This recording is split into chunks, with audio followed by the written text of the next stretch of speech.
വരാലോ. കുഴപ്പമില്ല, നമ്മളെ വീട് അടുത്ത് തന്നെയല്ലേ.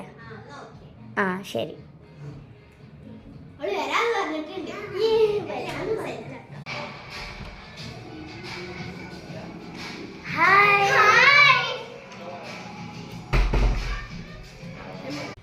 ഞാൻ എന്നാ പോയിട്ട് എല്ലാവർക്കും ചായ എടുത്ത് വരാം. Okay set. ഹലോ. ഹലോ, എനിക്കില്ലേ ഇന്ന് വരാൻ പറ്റില്ല കേട്ടോ. എനിക്ക് ഇവിടെ വീട്ടിലൊരു ഫംഗ്ഷൻ ഉണ്ട്. നീ വന്നില്ല ഇങ്ങോട്ട്? ഇല്ല.